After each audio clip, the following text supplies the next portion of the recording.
이 베드로 전후서는 여러분이 너무나 잘 아시는 예수님의 수제자였던 베드로 목사님에 의해서 성령의 감동으로 이 말씀을 기록한 말씀입니다.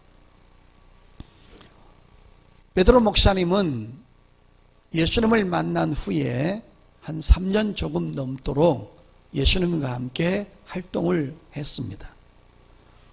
예수님을 통해서 완벽한 복음을 들었습니다. 또 예수님을 통해서 하나님이 갖고 계신 완벽한 능력을 눈으로 보았습니다.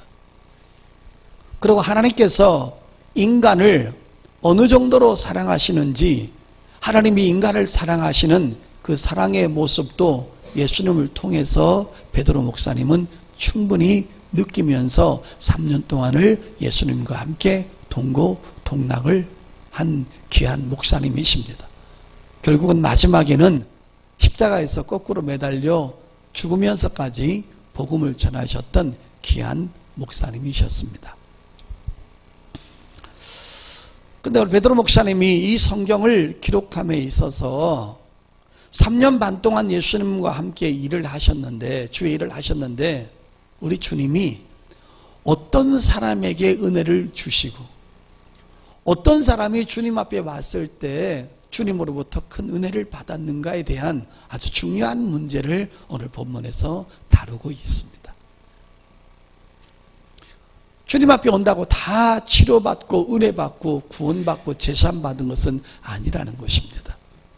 오늘 우리 주님이 주님 앞에 찾아왔을 때 이러한 자세를 가지고 찾아온 사람들에게만 우리 주님이 큰 은혜를 주셨고 제사함을 주셨고 구원을 주신 것을 오늘 성경에서 말씀해 주고 있습니다. 그럼 누구한테 주었느냐? 겸손한 자에게 은혜를 주셨다는 것입니다. 겸손한 자가 제사함을 받았습니다. 겸손한 자가 치료받았습니다. 겸손한 자가 은혜를 받았습니다. 겸손한 자가 주님을 볼 수 있는 눈이 열렸습니다. 자, 그러면 성경에서 말하는 겸손은 어떤 모습으로 나오냐는 그 문제를 오늘 베드로 목사님이 말씀해 주고 있는 것입니다. 여러분, 성경에서 말하는 겸손은 바로 이런 것입니다. 은혜를 사모해서 그 은혜를 갈망해서 필사적으로 주님 앞에 찾아 나오는 심령을 겸손한 사람이라고 말하는 것입니다. 아무나 은혜를 받는 것이 아닙니다. 시편 107편을 열겠습니다. 8절 9절 보겠습니다. 이것이 겸손한 자의 심령과 모습인 것입니다. 여호와의 인자하심과 인생에게 행하신 기적으로 말미암아 그를 찬송할지로다. 그가 사모하는 영혼에게 만족을 주시며 줄인 영혼에게 좋은 것으로 채워주심이로다. 아멘. 성도 여러분, 저를 보시길 바랍니다. 우리가 주님 앞에 나와서 성전에 나올 때 그냥 시간 때우러 나오는 거 하고, 그래서 누구한테 끌려서 와서 그저 1시간 정도 때우고 가야 되겠다라는 그런 분들, 그 다음에 예배 시간에 마음이 온통 세상에 가 있고 마음은 딴 데 다 가 있으면서 그 마음이 주님 앞에 향하지 않는 것입니다. 이 예배 시간을 기다리고 이 예배 시간 때문에 내 인생에 가장 가슴 뛰고 기쁘고, 오늘도 주님 앞에 찾아가면 그 주님께서 내가 사모하는 만큼 은혜를 채워주신다라는 그런 간절함과 절박한 마음으로 주님 앞에 왔을 때 바로 그런 사람에게 우리 주님이 한 사람 한 사람 찾아내셔서 은혜를 베풀어 주신다는 것을 베드로 목사님이 우리에게 소개해 주고 있는 것입니다. 베드로 목사님은 예수님께서 행하시고 은혜를 주시는 그 현장에 바로 있었던 사람이기 때문인 것입니다. 주님으로부터 무엇인가 채움을 받기 위해서 그 하나님의 성전에 찾아 나오는 심령, 이것을 바로 겸손한 자라고 말하는 것입니다. 교만한 자들은 자기 자력으로 살아가려고 합니다. 하나님의 자원으로 살아가지 않고 자기 지혜와 자기 지식과 자기 노력과 자기 의지와 자기 인간의 자력으로 살아가려고 하는 것입니다. 그러나 겸손한 사람은 내가 무슨 힘이 있습니까? 내가 무슨 지혜가 있습니까? 내가 무슨 능력이 있습니까? 지렁이 같은 너 야곱아, 네가 무슨 힘이 있냐는 거예요. 네가 한치 앞을 알 수 있냐는 거예요. 네가 자식을 책임질 수 있냐는 거예요. 네가 육체 모든 기능을 알 수 있냐는 거예요. 아무것도 알 수 없는 것이 지렁이 같은 우리 야곱이라는 인생이라는 것입니다. 하나님의 자원이 아니면, 하나님의 은혜가 아니면, 하나님의 돌보심이 아니면 나는 살아갈 수 없다라는 그 심정을 가지고 오늘도 하나님의 성전에 찾아와서 하나님 저를 도와주십시오, 이끌어 주십시오, 내 자식들을 책임져 주십시오 라고 그 자원하는 심령과 사모하는 심령이 있을 때 우리 주님은 그런 자를 찾으셔서 그에게 은혜를 베풀어 주시는 줄 믿습니다. 이거는 예배라는 것은 은혜 게임인 것입니다. 누가 더 많이 사모하느냐, 그 믿음의 경주인 것입니다. 일단 주님 앞에 오면 나이 무시하고 연륜 무시하고 직분 무시하고 정말 어린아이 같은 심령으로 늘 하나님 앞에 은혜를 간구하고 사모하는 그 심령이 바로 겸손한 자라는 것을 성경은 분명하게 우리에게 오늘도 가르쳐주고 있음을 믿습니다. 구약 성경에 보면, 또 신약 성경에 보면 예수님이 아닌 하나님의 주의 종들도 수많은 표적과 이적과 기적과 어마어마한 능력을 초자연적인 인간의 이성과 상식으로는 이해할 수 없는 그런 능력들을 어마어마하게 많이 행해 놓은 것을 성경에 기록되어 있습니다. 저는 성경을 묵상하다가 오늘 제가 정말 가슴에 울림이 있고 마음에 울림이 있고 내가 이분에 대해서 좀 소개를 해야 되겠다는 그런 하나님의 종이 제 눈에 들어왔는데 그게 바로 엘리사라는 하나님의 종입니다. 이 엘리사라는 하나님의 종이 얼마만큼 지속적으로 오랫동안 어마어마한 표적을 행했는가를 제가 성경 몇 장을 넘기면서 그 엘리사가 행했던 모든 능력들이 그냥 몇 장 안에 그냥 다 나와 있는 거예요. 연속으로. 우선 그 대표적인 사건 하나 보도록 하겠습니다. 열왕기하 2장을 한번 열도록 하겠습니다. 이전에도 이후에도 계속적으로 엘리사가 능력을 행하는 것입니다. 열왕기하 2장 19절부터 그 성읍 사람들이 엘리사에게 말하되 우리 주인께서 보시는 바와 같이 이 성읍의 위치는 좋으나 물이 나쁨으로 토산이 익지 못하고 떨어지나이다. 엘리사가 이르되 새 그릇에 소금을 담아 내게로 가져오라며 곧 가져온지라. 엘리사가 물 근원에 나아가서 소금을 그 가운데 던지며 이르되 여호와의 말씀이 내가 이 물을 고쳤으니 이로부터 다시는 죽음이나 열매 맺지 못함이 없을지니라 하셨느니라 하니 그 물이 엘리사가 한 말과 같이 고쳐져서 오늘에 이르렀더라. 아멘. 여러분 저 보십시오. 여리고성에 있는 수질이 나빠서 그 물이 먹을 수도 없고 사람도 먹으면 해를 받고 수많은 산천초목도 농사를 지어도 이 물을 갖다가 부어버리면 다 열매가 제대로 나지 못하고 다 죽어버리는 것입니다. 이 물은 산천초목에도 풀에도 밭에도 논에도 짐승에게도 사람에게도 아무 쓸모없는 백해무익한 그런 아주 나쁜 물입니다. 어떤 열매도 맺을 수가 없는 것입니다. 그때 사람들이 엘리사한테 찾아와서 수질이 나빠서 어떤 것도 열매 맺지 못하고 먹으면 다 죽을 지경이니까 온 동물도 말라 비틀어 죽고 농사도 되지도 않고 사람도 가뭄을 만나서 다 죽어갑니다. 그랬더니만 엘리사가 가만히 있다가 소금을 그릇에 좀 가져와라. 그래서 여러분 사람이 소금을 담아다가 그릇에 담아다가 엘리사에 갖다 줬더니만은 엘리사가 일어나더니만은 그 수질이 나쁜 곳으로 가는 거예요.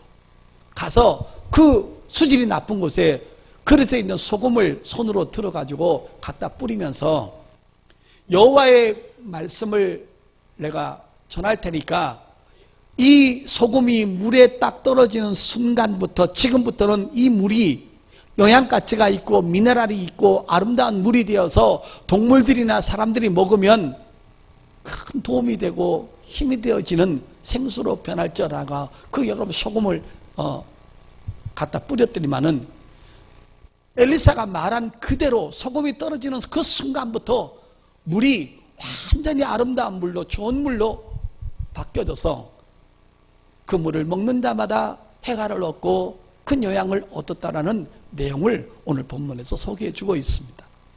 이거 얼마나 큰 표적입니까? 여러분 소금을 갖다 넣었더니만은 물이 변했습니다. 이거는 소금 자체의 능력이 있는 것이 아니라 바로 성령의 역사의 능력이 있음을 말해주고 있는 것입니다. 믿습니까? 여러분 저는 성경을 보면서 너무 놀란 게 다른 주의 정도는 그냥 띄엄띄엄 이렇게 표적을 행했는데요. 이 열왕기하부터 시작해가지고 쭉 그냥 5장, 6장, 7장까지 보게 되면 엘리사가 지속적으로 계속 능력 행하는 것을 보여주고 있습니다. 여러분 엘리사의 능력을 제가 대표적으로 몇 가지만 그냥 쭉쭉쭉 한번 소개할 테니까 한번 들어보십시오. 선지자의 생도가 주의 종으로 부름받아서 신학교에서 목회자 과정을 배우고 있다가 갑자기 남편이 죽어버렸습니다. 근데 이들이 조금 빚을 좀 졌던 것 같아요. 남편이 죽으니까 체주가 와가지고 그 아들들 데리고 가서 노예로 데리고 가서 그 일한 만큼 부려먹겠다는 거예요. 부인은 자기 남편이 죽은 거에 대한 슬픔이 채 가시기도 전에 이제는 자식까지 빼앗겨야 하는 그 고통이 있었습니다. 그가 엘리사가 찾아와서 하소연을 했습니다.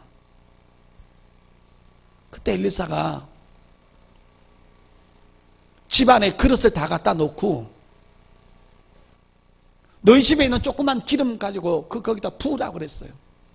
부었더니만 여러분 계속 기름이 마르지 않아 가지고 그 통을 가득 그릇을 다 채워가지고 더 이상 기름이 찰 수 있는 그릇이 없을 정도까지 기름을 부었습니다.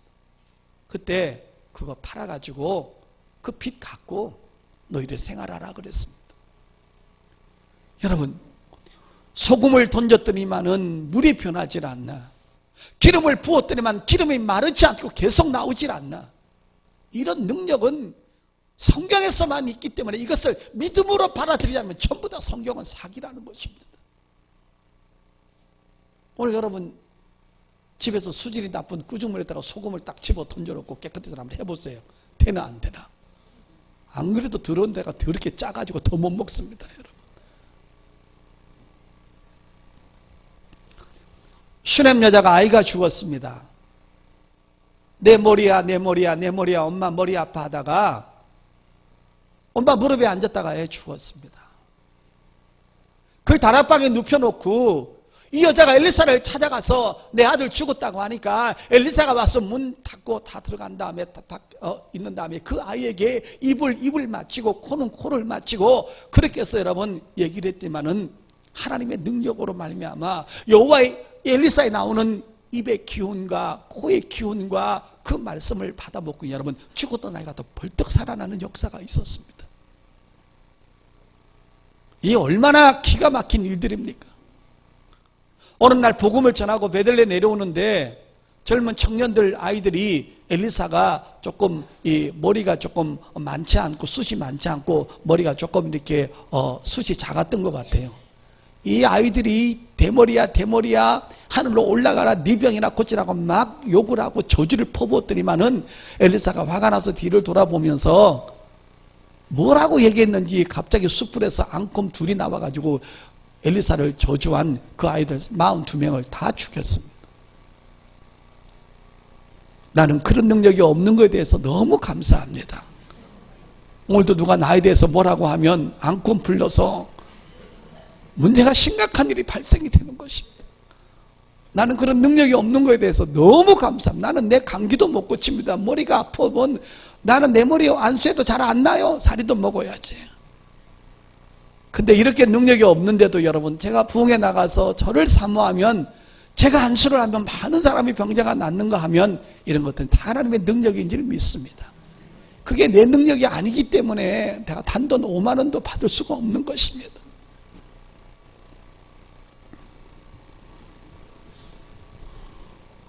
또 여러분, 가뭄이 심했을 때 너무 주의 종들과 하나님의 백성들이 먹을 것이 없었는데 너무 배가 고파가지고 큰 가마솥을 불 위에다 올려놓고 불을 지펴놓고는 밖에 나가가지고 호박을 따와서 그 호박을 넣어가지고 쫑쫑 썰어서 넣어가지고 그 호박국이라도 끓여 먹으려고 많은 사람들이 거기 앉아 있었는데, 그 해필이면 여러분 그 호박 속에 독이 있는 것입니다. 먹을 수가 없이 그거 먹으면 죽어요, 여러분. 근데 여러분, 엘리사가 가루를 갖고 와가지고 여러분 그 솥단지에 집어넣었더니만은 독이 다 없어지고 여러분 너무 영양가 있는 호박죽이 돼가지고 호박국이 돼서 다 먹고 다 여러분 힘을 얻는 것입니다. 여러분, 그것뿐입니까? 온 사람들이 가뭄으로 인해 가지고 배고파서 죽을 지경이었는데 보리떡 20개하고 채소 한 바구지 갖고 와가지고 그것을 가지고 여러분 나눠줬는데 장전 100명이 다 배불리 먹고 남았던 것입니다. 이 도대체 엘리사가 행한 기적을 소개하려면요 하루 종일 할 만큼 어떻게 이렇게 많은 능력을 해요? 그것뿐입니까 여러분?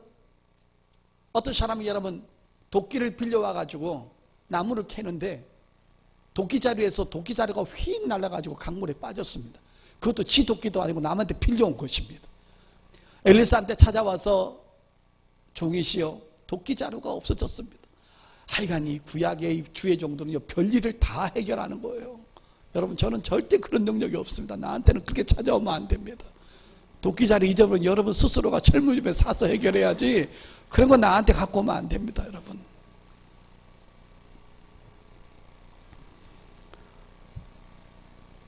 도끼자루가 여러분 물에 빠졌는 거예요. 그거 어떻게 만들 수 있습니까? 근데 여러분, 엘리사가 나뭇가지도 하나 주워가지고 어디 정도 빠졌는데 요 정도 그 휙 집어졌더니만 그 쇳덩어리가 여러분 둥둥둥둥 떠오르는 것입니다.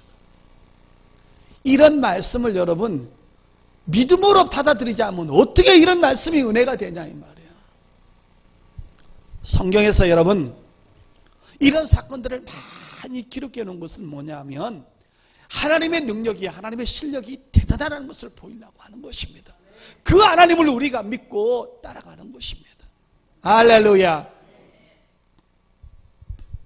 성도 여러분, 제가 왜 오늘 그 수많은 주의 종들, 모세도 있고 아브라함도 있고 다윗도 있고 히스기야도 있고 여호사밧도 있고 수많은 사람이 표적 행하시 많은데 내가 왜 오늘 엘리사를 예화를 들었을까요? 그 이유가 있습니다. 예수님께서 이 땅에 오셔서 말씀을 전하시는데 그 심령이 강팍하고 교만한 자들에게 말씀을 전하는데 엘리사에 대한 비유를 유대 종교 지도자들에게 말씀하고 있는 거예요. 그래서 저도 오늘 엘리사의 사건을 여러분에게 소개를 하고 있는 것입니다. 자, 여러분 누가복음 4장 27절로 가보겠습니다. 예수님의 비유 말씀을 한번 들어보겠습니다. 누가복음 4장 27절입니다. 또 선지자 엘리사 때에 이스라엘에 많은 나병 환자가 있었으되 그 중에 한 사람도 깨끗함을 얻지 못하고 오직 수리아 사람 나만 뿐이었느니라. 여러분 줘보십시오. 지금 예수님께서 그 복음 앞에 있는 유대 종교 지도자들과 유대인들과 또 이방인들 앞에 수많은 사람들이 있는 데서 지금 엘리사 때 나만 장군의 예화를 들고 있는 것입니다. 예수님 오시기 전부터 몇백 년 전에 있었던 일을 지금 예수님이 간증하고 있는 것입니다. 야, 엘리사가 얼마나 많은 능력을 행했냐? 그리고 얼마나 완벽한 복음을 전했냐? 다른 주의 종들은 설교는 너무너무 잘했지만 신유를 표적을 행하지 못했던 사람이 얼마나 많냐? 세례 요한이 설교를 너무너무 잘했지만 세례 요한이 병 고친 거 봤냐?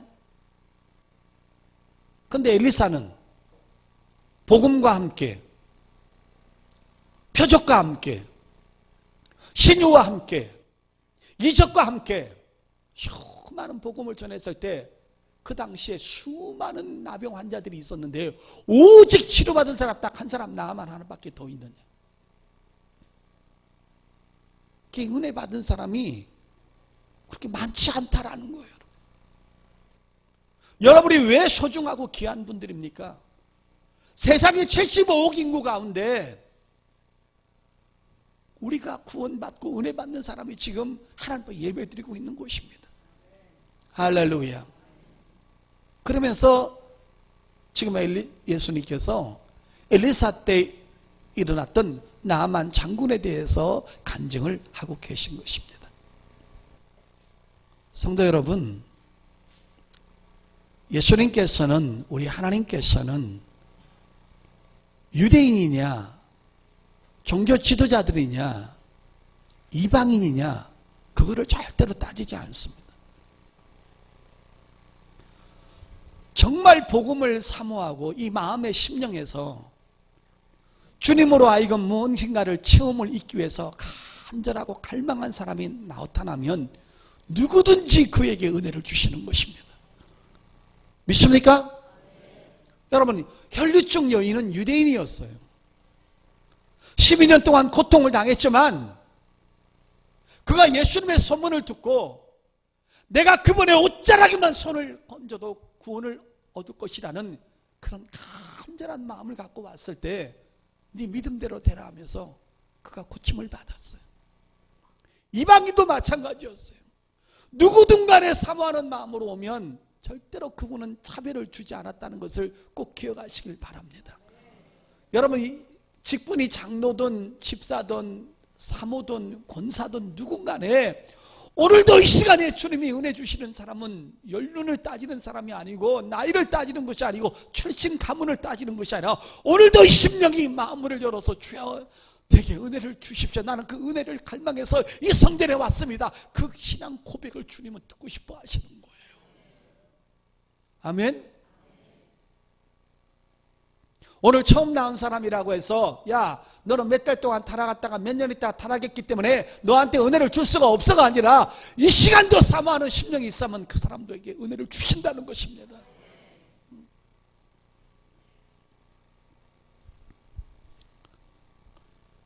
왜 우리 예수님은 엘리사에 대한 사건을 몇백 년 전에 있었던 일을 지금 간증하고 있는 걸까요?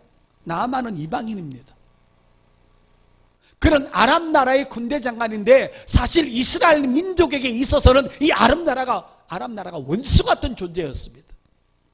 자기의 국력을 힘있고 자기의 군사력을 동원해서 약한 자를 전쟁을 일으켜서 수시로 물건을 노락질해가고 좋은 사람을 뺏어가서 노예로 삼는 이스라엘 민족에게는 원수 같은 존재가 이거 아람 나라 사람들인 것입니다. 여러분, 사람 지금 잡아가가지고 지금 자기 집에도 지금 이스라엘 땅에서 잡아온 지금 계집종을 지금 종으로 부려먹고 있지 않나요? 아주 나쁜 놈들인 거예요. 근데 그가 나병이 걸렸을 때 이스라엘 땅에서 잡아온 계집종이 거기서 일을 하다가 자기 부인한테 사마리아에 가면 하나님을 잘 섬기는 엘리사라는 분이 있는데 그분은 죽은 자도 살리는 놀라운 능력이 있다고 얘기했을 때 나아만이 그 말을 듣고 약한 200km 가까이 되는 그 거리에 수많은 군사를 동원하고 많은 금은보화를 가지고 엘리사한테 찾아오지 않습니까?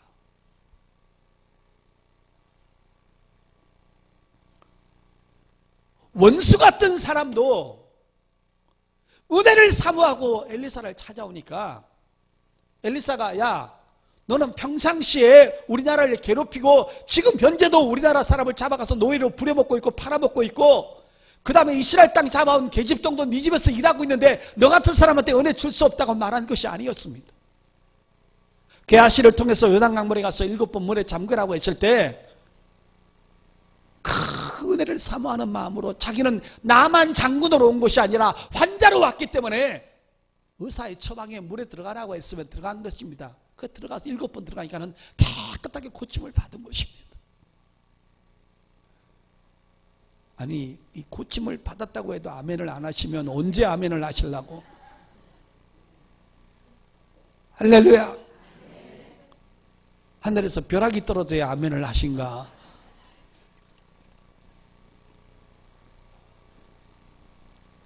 여러분 상징적으로 하나 표현을 하겠습니다. 여기서 엘리사는 나아만에게 나타나질 않았어요. 나아만은 엘리사를 보지 못했어요. 근데 게하시가 전해주는 말을 듣고 요단강에 들어가니까 치료받았어요. 여기서 엘리사는 눈에 보이지 않는 하나님을 뜻하는 것입니다. 그 다음에 게하시는 하나님의 복음을 전해주는 요즘 말하는 목회자를 말하는 것입니다. 몸이 썩어 들어가는 나만 장군은 우리 인생들을 말하는 것입니다. 내 영혼이 부패하고 내 육체가 썩고 내 생각이 썩고 내 행동이 썩고 내 마음이 썩어 들어가도 그 통증을 느끼지 못했던 죄악된 인간들을 말하는 것입니다. 그런데 찾아 나오니까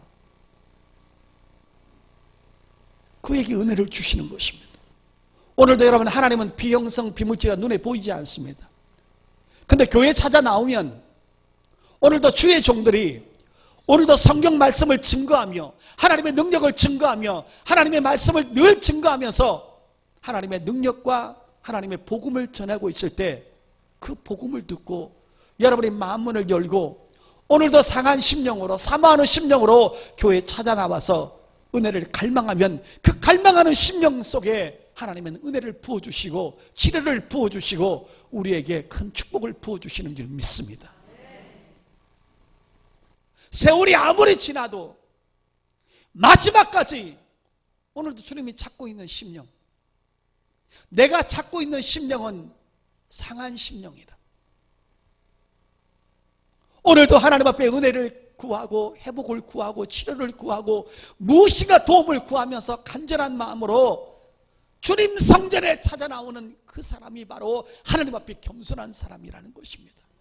여러분 교회에서 텔레비 보는 그 집에서 여러분 CTS 보고 CBS 보고 굿TV 보고 그건 예배가 아닌 것입니다. 그것은 그냥 어떤 목사님이 설교하는 것을 듣고 순간순간에 은혜를 받는 거지, 진짜 예배는 사도신경이 있어야 되고 마지막에 축도가 있어야 되고 또 여러분 하나님 앞에 예물도 있어야 되고 회개하는 기도 시간도 있어야 되고 말씀 앞에 회개하는 시간도, 이것이 바로 예배인 것입니다. 예배는 예배다워야 하는 것입니다. 할렐루야. 텔레비나 틀고 유튜브 방송이나 듣고 나 성경 많이 알아, 오늘도 은혜 받았어, 어떤 목사님 참 설교 잘하시더라. 여러분 그렇게 하는 거하고 그 예배 가기 위해서 잠을 줄이고 준비하고 옷을 갈아입고 예물을 준비하고 버스를 타고 설레이는 마음으로 와서 그 주의 종과 눈과 눈이 마주치면서 기도하는 모습을 보고 회개하는 모습을 보고 그러면서 여러분 같이 찬양하고 그리고 그 말씀을 많은 분들이 같이 경청할 때 그것이 바로 예배다운 예배인 줄 믿습니다. 할렐루야.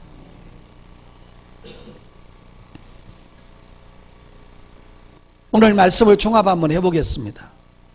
오늘 문제를 만난 모든 사람들이 전부 다 엘리사를 찾아갔다는 것입니다. 이것이 성경의 키포인트인 것입니다. 문제가 있는 너희들이 그 문제를 해결해 주실 하나님 앞에 그 하나님의 계신 성전에 찾아 나오라는 것입니다. 할렐루야. 찾아 나오는 수고를, 찾아 나오는 정성을, 찾아 나오는 그런 모습들을 주님 앞에 보일 때 우리 주님은 그런 모습을 보시고 그 상한 심령과 애통하는 심령과 갈망하는 심령을 보셔서 그 그릇 위에다가 하나님께서 은혜를 주시는 줄 믿습니다. 여러분,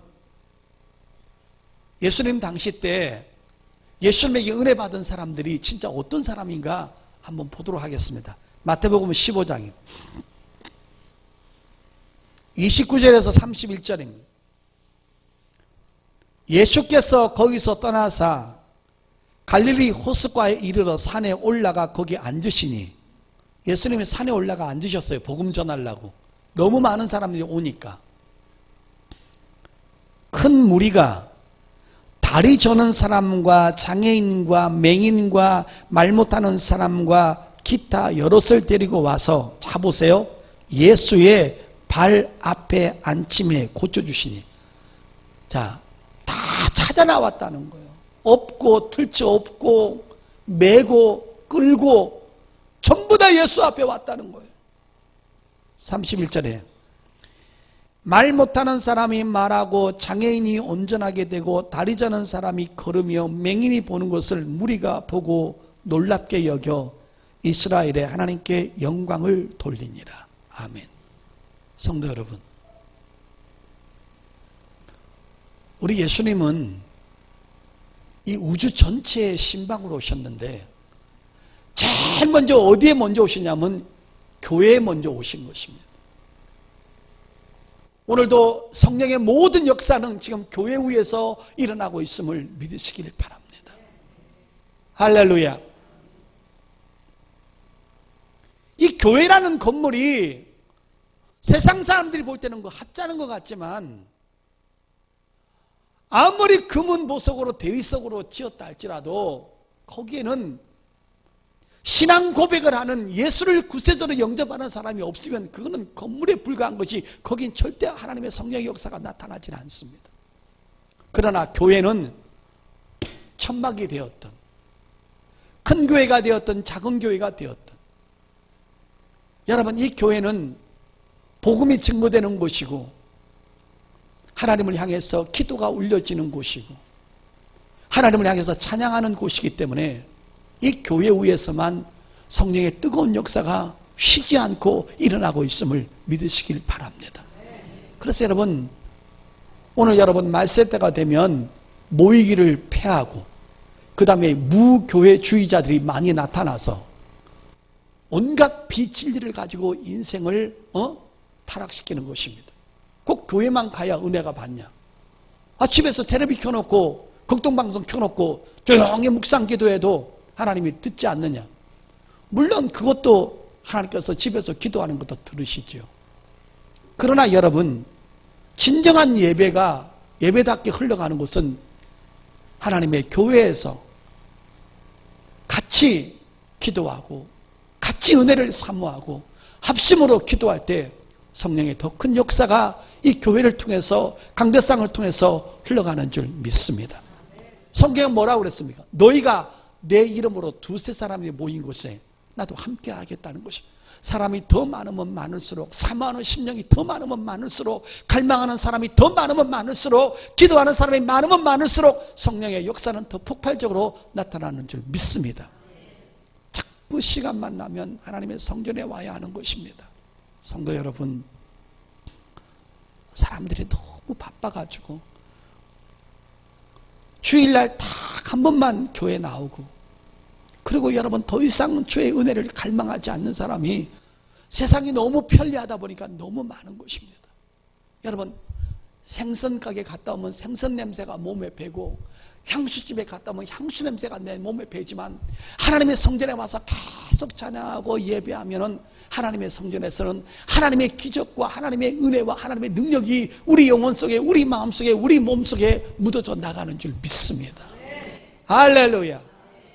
자꾸 할 수만 있다면 성전에 와야 되는 것입니다.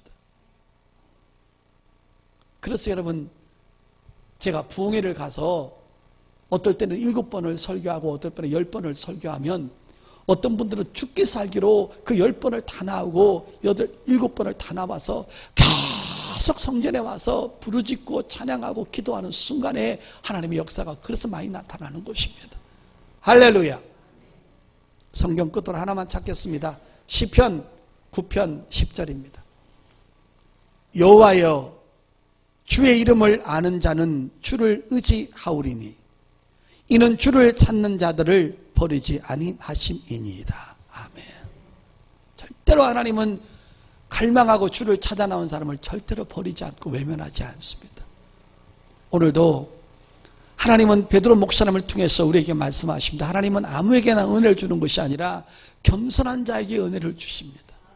교만한 자는 대적합니다. 교만한 자는 하나님을 찾지 않아요. 성전에 오질 않아요. 유대 종교 지도자들은 주님을 눈앞에 보고도 그분을 의지하지 않고 찾지도 않았어요. 그래서 그들은 멸망당하는 것입니다. 오늘도 우리가 향한 심령을 가지고 늘 여러분 성전에 와서 시간만 나면 새벽기도, 수요 예배, 철야 예배, 주일 예배, 저녁 예배, 시간만 나면 주에 와서 주님을 의지하고 주님을 찾으면 찾지 않는 사람하고 찾는 사람에게는 분명히 차이가 있다는 것을 믿으시길 바랍니다. 내가 너를 도와주겠다. 네가 나를 찾아와라. 찾아오면 너를 그냥 절대로 빈손 들지 않고 돌려보내겠다. 이게 오늘 주의 약속인 줄 믿습니다. 세상 일로 너무 바쁘지 마시고 주님 자꾸 찾아오셔서 사람 자꾸 만나면 사람 냄새 나고 죄짓고 타락합니다. 세상 자꾸 좋아하면 타락합니다. 그러나 성전 자주 찾아와서 주의 말씀에 은혜 받고 주의 말씀을 갈망하고 상한 심령 되면 주께서 자꾸 사모하는 영혼에게 은혜로 치료로 회복으로 좋은 것으로 채워줄 줄